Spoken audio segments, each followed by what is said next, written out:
Hi ಸ್ನೇಹಿತರೆ, ನಮಸ್ಕಾರ ನಿಮಗೆಲ್ಲರಿಗೂ. ಸ್ನೇಹಿತರೆ, ಇವತ್ತಿನಿಂದ ಒಂದು ಸರಣಿನ ಶುರು ಮಾಡ್ತಾ ಇದ್ದೀನಿ. ಆ ಸರಣಿ ಯಾವುದಪ್ಪ ಅಂದರೆ ದಿನಕ್ಕೊಂದು ಕತೆ ಅಂತ ಒಂದು ಸರಣಿನ ಶುರು ಮಾಡ್ತಾ ಇದ್ದೀನಿ. ಇವತ್ತಿನಿಂದ ನಿಮಗೆ ದಿನಕ್ಕೊಂದೊಂದು ಒಳ್ಳೆಯ ಕತೆಗಳನ್ನಾಗಿರ್ಬೋದು, ನೀತಿ ಕತೆಗಳಾಗಿರ್ಬೋದು, ಪೌರಾಣಿಕ ಕತೆಗಳಾಗಿರ್ಬೋದು, ನಿಮಗೆ ಒಂದು ನೀತಿಯನ್ನು ಕೊಡುವಂಥ, ನಿಮ್ಮ ಜೀವನವನ್ನು ಒಂದು ರೂಪಿಸುವಂಥ ಕಥೆಯನ್ನು ನಾನು ನಿಮಗೆ ಹೇಳ್ತಾ ಇದ್ದೀನಿ.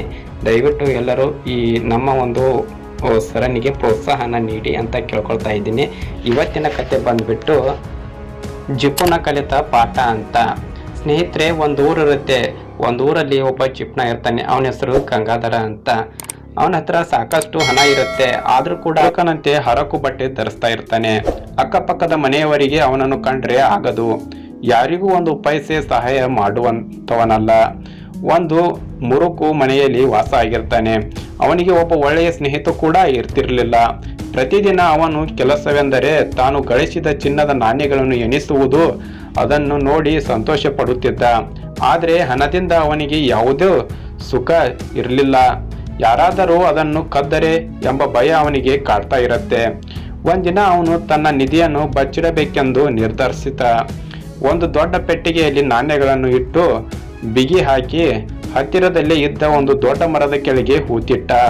ಬಹಳ ಎಚ್ಚರಿಕೆಯಿಂದ ನೆಲವನ್ನು ಸಮ ಮಾಡಿ ತಾನು ಬಚ್ಚಿಟ್ಟ ಜಾಗ ಯಾರಿಗೂ ಗೊತ್ತಾಗುವುದಿಲ್ಲವೆಂದು ನೆಮ್ಮದಿಯಿಂದ ಇರ್ತಾನೆ.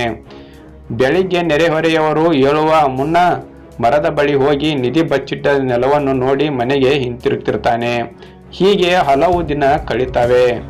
ಒಂದು ದಿನ ಗಂಗಾಧರ ಮರದ ಬಳಿ ಹೋಗಿ ನೆಲವನ್ನು ನೋಡಿ ಎಲ್ಲವೂ ಸರಿಯಾಗಿದೆ, ನನ್ನ ಆಸ್ತಿ ಸುರಕ್ಷಿತವಾಗಿದೆ ಎಂದು ಹೇಳಿಕೊಂಡು ಸಂತೋಷದಿಂದ ಮನೆ ಕಡೆ ಹೋಗುವುದನ್ನು ಅಲ್ಲೇ ಒಂದು ಪೊದೆಯ ಹಿಂದೆ ಅವಿತಿದ್ದ ಕಳ್ಳರು ನೋಡ್ಬಿಡ್ತಾರೆ. ಅವನು ಹೋದ ಬಳಿಕ ಅವರು ಆ ಮರದ ಹತ್ತಿರ ಹೋಗಿ ನೆಲವನ್ನು ಅಗೆದು ನೋಡಿದಾಗ ಅಲ್ಲಿದ್ದ ಪೆಟ್ಟಿಗೆಯನ್ನು ತೆಗೆದು ಅದರಲ್ಲಿದ್ದ ನಾಣ್ಯಗಳನ್ನು ತಮ್ಮ ಬಟ್ಟೆಯಲ್ಲಿ ಸುತ್ತಕೊಂಡು ಮತ್ತೆ ಪೆಟ್ಟಿಗೆಯನ್ನು ನೆಲದಲ್ಲಿ ಹೂತು ಮೊದಲಿನಂತೆ ಹಾಗೆಯೇ ನೆಲವನ್ನು ಸಮ ಮಾಡಿ ಓಡಿ ಹೋಗ್ತಾರೆ. ಪಾಪ ಗಂಗಾಧರನಿಗೆ ಇದು ಗೊತ್ತಾಗಲೇ ಇಲ್ಲ. ಅವನು ಪ್ರತಿದಿನ ಮುಂಜಾನೆ ಎಂದಿನಂತೆ ಮರದ ಬಳಿ ಹೋಗಿ ಬರುತ್ತಿದ್ದ. ಕೆಲವು ದಿನಗಳ ಬಳಿಕ ಅವನಿಗೆ ತನ್ನ ಚಿನ್ನದ ನಾಣ್ಯಗಳನ್ನು ನೋಡಬೇಕೆಂಬ ಆಸೆಯಾಗುತ್ತೆ.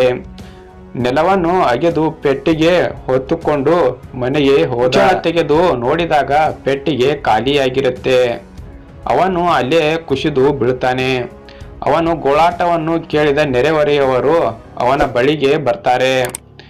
ಏನಾಯಿತೆಂದು ವಿಚಾರಿಸ್ತಾರೆ. ಅವನು ತನ್ನ ಗಳಿಕೆಯೆಲ್ಲ ಕಳುವಾಗಿದೆ ಎಂದು ವಿವರಿಸಿದ. ಇದನ್ನು ಕೇಳಿದ ಜನ, ಆ ನಾಣ್ಯಗಳಿಂದ ನಿನಗೆ ಏನು ಪ್ರಯೋಜನವಾಯಿತು? ಆದ್ದರಿಂದ ಒಂದು ದಿನವೂ ನೀನು ನೆಮ್ಮದಿಯಾಗಿರಲಿಲ್ಲ. ಈಗ ನಿನ್ನ ಸಮಾಧಾನದಿಂದ ನಿದ್ರಿಸಬಹುದು. ಕಳ್ಳತನವಾಗುವುದೆಂಬ ಹೆದರಿಕೆಯೂ ಕೂಡ ಈಗ ಇರಲ್ಲ ನಿನಗೆ ಎಂದು ಸಮಾಧಾನ ಮಾಡ್ತಾರೆ. ತಾನು ಜೀವನವೆಲ್ಲ ಗಳಿಸಿದ ಹಣ ಹೋದುದರಿಂದ ಅವನು ಮತ್ತೆ ದುಡಿಯಬೇಕಾಯಿತು. ಆದರೆ ಅವನು ಮೊದಲಿನಂತೆ ಇರಲಿಲ್ಲ. ತಾನು ಮಾಡಿದ ತಪ್ಪಿನ ಅರಿವಾಗಿ ಎಲ್ಲರೊಂದಿಗೆ ಸ್ನೇಹದಿಂದ ಇರತೊಡಗಿದ. ಅವನು ಮತ್ತೆ ಶ್ರೀಮಂತನಾಗಿದ್ದರೂ ತನ್ನ ಉತ್ತಮ ನಡವಳಿಕೆಯಿಂದ ಒಳ್ಳೆಯ ಗೆಳೆಯರನ್ನು ಸಂಪಾದಿಸಿದ. ಚಿನ್ನಕ್ಕಿಂತ ಪ್ರಾಮಾಣಿಕ ಸ್ನೇಹಿತರು ಹೆಚ್ಚು ಅಮೂಲ್ಯ ಎಂದು ತಿಳಿದುಕೊಂಡ.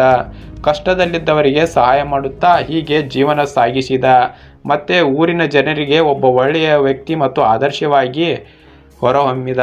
ಸ್ನೇಹಿತರೆ, ಇದಾಗಿತ್ತು ಇವತ್ತಿನ ಕತೆ. ಈ ಕಥೆಯ ಬಗ್ಗೆ ನಿಮ್ಮ ಅನಿಸಿಕೆಯನ್ನು ಕಮೆಂಟ್ ಮಾಡಿ. ಈ ಕತೆ ಇಷ್ಟ ಆದರೆ ಒಂದು ಲೈಕ್ ಮಾಡಿ ಮತ್ತು ನಮ್ಮ ಚಾನಲ್ನ ಯಾರಾಗಿ ಹೊಸದಾಗಿ ನೋಡ್ತಾ ಇದ್ದರೆ ನಮ್ಮ ಚಾನಲ್ನ ಸಬ್ಸ್ಕ್ರೈಬ್ ಮಾಡಿ. ಧನ್ಯವಾದಗಳು.